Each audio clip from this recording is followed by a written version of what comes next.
Welcome to Empowerment Washington's first live web stream workshop on YouTube, Facebook, and Twitch. I'm Jacob Lucas, your sexpert from PCAF for the hour. I want to introduce today's special guest, Terence. Terence, and I heard you go by Tasha sometimes too? I do. All right. So Terence, can you tell us a little bit more about Empowerment? I definitely can. Empowerment Washington is a volunteer-run gay and bi and trans men's health nonprofit focused on HIV prevention and education. You may have seen their advertisements or safer sex packets at your favorite local bars, coffee shops, and for more information about Empowerment, you can visit empowerwa.org. Thank you. And again, my name is Jacob. I work as a prevention and health coordinator with PCAF Olympia. For information on testing and client resources, visit pcaf-wa.org. Today, I will be talking about that little blue pill you keep seeing on social media, on Grindr, and maybe even the nightstand of last night's trade. So, other than being a stunningly gorgeous woman who lives for the camera and the limelight, what inclined you to join me today? Well, my friend Justin told me that you guys are doing this today, and I literally just found out about PrEP not too long ago, and I don't know that much information. So I decided to come here and absorb as much as I can. And a lot of people are in the same boat as you, which is why we're here today. And if you're tuning in live with us, you can submit your questions, comments, and concerns in the chat box on any of our streams below at any time, and we'll be answering them at the end of the episode. And remember, tuning in and participating gives you a chance to win one of these empowerment prizes packs filled on the table with goodies like lube and toys and condoms. Today's topic is PrEP, an HIV prevention tool that you've heard a lot about but might not completely understand. We're going to cover how HIV infects your body, how PrEP works to prevent HIV infection, and how to determine if you're at risk for HIV infection, and if PrEP might work for you. All right, well that brings us into our first activity. In this segment, I will be giving Tasha, or Terence, a series of behaviors, and she's going to tell me on a scale of 0 to 5 where that risk might lie. So for our first activity, it is analingus, which is rimming, with a dental dam. With the dental dam, I would say the risk would be pretty low, probably even like a 0. Close. It's not a 0, it's actually just a 1. So 1 is our extremely low risk. Okay. So anytime there is a barrier involved, it's not 100%. You know, there's human error, it slips sometimes, things tear. So there is a small risk for infection, even with analingus with a dental dam. Okay. So are you ready for the second activity? I was born ready. Second activity is fisting someone while wearing a latex glove. Ooh, even with acrylics? Even with acrylics. Let's say it's after the gig. You've taken the nails off, they're gone. With the glove, maybe like a low risk as well, maybe a 1. One step above. It's actually a 2, which we put in the low risk category. Okay. Again, with barriers, even like latex gloves, things can tear, especially if you're wearing acrylics. And there is a higher risk for a transmission of fluids in that case. All right, so our third activity, bottoming without a condom. Oh, that has to be a high risk. I would say 5. Yep, that is correct. Bottoming without a condom is one of our highest risk activities. So anytime that someone is the receptive partner of the bottom, there is a higher risk than when someone is the penetrative partner or the top. There's more skin exposure and more of a higher risk for transmission of HIV for the bottom partner. All right, and so our fourth activity, our last activity, is being bitten by a mosquito carrying blood from someone who is HIV positive. Maybe a 5 on that one too? The answer is actually 0. Oh. So even if a mosquito were to bite someone who had HIV infected blood, HIV can't survive in that climate. It can't survive in a mosquito. So once it enters the body of that mosquito, HIV dissipates and dies and is unable to carry that to another human being. Okay, good for you mosquitoes.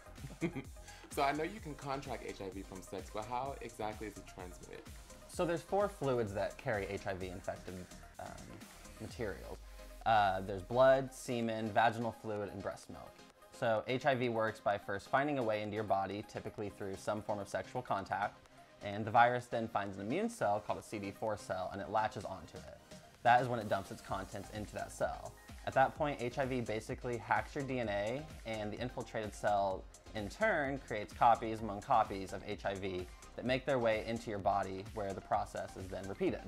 So these new HIV copies are going to go find new immune cells in your body and repeat that process over and over again, unless the person is on PrEP. So how exactly does PrEP work? So when HIV infects that cell or attempts to infect that cell and actually rework its DNA into that cell, PrEP stops that process from being able to happen. PrEP basically makes it so that cell is resistant to the HIV, the virus. So with the help of Truvada, that little blue pill we're talking about, HIV is unable to turn those immune cells into what we call HIV factories. Okay. So PrEP is a pill. Truvada is the pill and PrEP is the sexual health regimen. So PrEP refers to the entire process. PrEP is what we call a combination prevention method, and this means that pairing Truvada, the medication component of PrEP, with other forms of prevention. And so even while taking the medication, clients are still encouraged to use other prevention methods such as condoms and frequent testing. So how safe is PrEP? So we've used Truvada as medication for people living with HIV for long before PrEP was even thought about. Truvada received its FDA approval for HIV prevention in 2012, but has gained a lot of attention in recent years thanks to increased media coverage, pushes by local health organizations, and government initiatives like End AIDS Washington that work towards decreasing the rate of new infections of HIV here in Washington state. PrEP has kind of flown under the radar. I do testing for people all the time, and when I mention PrEP, they're always taken aback, asking, does that exist, and how did I not know about this? So how does someone go about getting started on PrEP?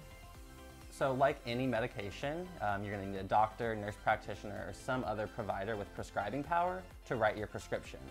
During your first visit, you'll receive an HIV test, as well as screening for other STIs, so gonorrhea, chlamydia, syphilis, and they'll also run a blood test to determine your baseline for things such as kidney and liver function. And then every 3 months, all of these tests should be rerun to check for STIs, check your body's kidney and liver functions, and to make sure that you're still HIV negative. Okay. So what else should I know about PrEP? How effective is it? So this may be pretty hard to believe, but PrEP only works if you actually take it. Once a day, every day. However, Truvada does take some time to build up in your blood. So for people with penises, this takes about 14 days of consecutively taking the medicine before full protection is achieved. And for people with vaginas, this is increased to about 21 days. But when taken daily, every day, PrEP is up to 92% effective against preventing HIV. So for people with penises, this takes about 14 Well, let's see if we days have of any questions from the consecutively internet. Sounds good. Alright, And for people with vaginas, this is increased to about We have our first question from Eddie via email. What does PrEP stand for? PrEP stands for pre-exposure prophylaxis. So pre meaning before, exposure. And prophylaxis is something given before the actual infection occurs. So this is something that we give to people who are HIV negative before the virus actually infects them. We have our second question from Daniel, also via email. What side effect does PrEP have? So PrEP has two pretty common side effects, headache and nausea. Those typically show within about the first month or so, and they typically subside within a month. They typically go away after that first month. For people with kidney or liver problems before taking PrEP, there has been cases where those problems are increased, which is why we do those baseline tests to make sure that your kidney and liver function are functioning the way they should be. For people with kidney Our next question is from Steph. Is PrEP covered by health insurance? So we are lucky here in Washington State. Medicaid does cover a lot of the PrEP related costs, and we have lots of different funding sources, but we're going to get into more of the financial side in the next episode. So if you're interested in that, stay tuned and visit the next website for the next episode. Nice. This one's from Chloe. I'm not that sexually active. Should I still be on PrEP? Completely a personal decision. If someone sees that they are at risk for HIV and if it's going to provide something positive in their life, then I completely support them getting on PrEP. So it doesn't matter how many partners you have, how risky you are.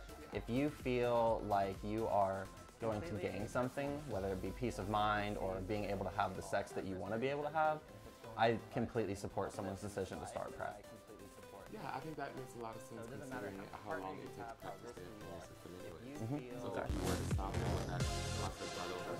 Yes, so if you were to have an extended lapse in medication, you would have to restart. So like for people with penises, you'd have to start that 14 days over to really have that buildup happen. You can't just go off and on, take a couple pills this week and a couple pills that week. The last thing you want to do is tell your sexual partner, I gotta wait 14 days. Exactly. This next question is from Brad. Do I still have to get tested if I'm on PrEP?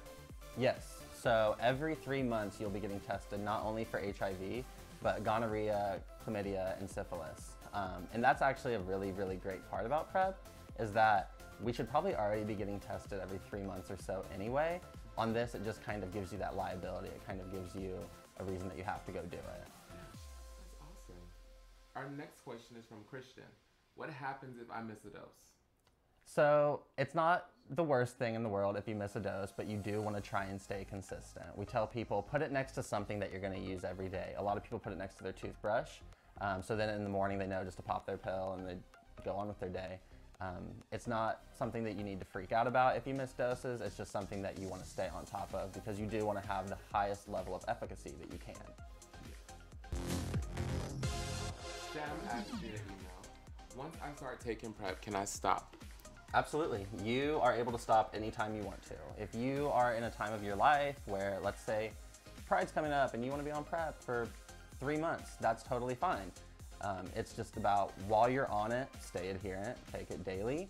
And if you feel, you aren't as at risk anymore, you don't want to be taking it anymore, for whatever reason that you don't want to take PrEP anymore, it's your body, it's your decision. You can stop it whenever you want to.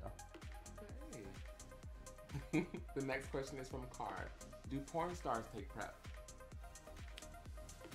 I'd have to reach out. I'm sure some do. Yeah, I don't know any porn stars personally that take it, but I'm sure there actually are folks that take it in the porn industry.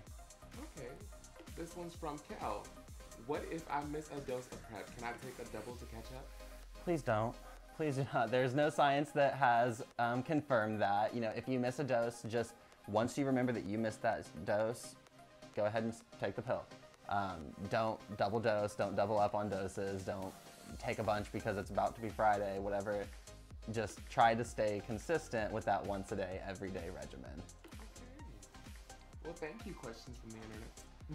So if you're interested in getting started on PrEP, visit the Department of Health website to find a PrEP navigator near you. And if you're in Olympia area, contact PCAF and schedule a PrEP appointment with me. Tasha, thank you again for joining me, and to our viewers at home, thank you, and I'll see you for our second part on PrEP, where we'll go more in depth on how to access PrEP, navigating insurance, and talking with your doctor. For more information, visit our website at pcaf-wa.org or the team at Mpowerment at empowerwa.org.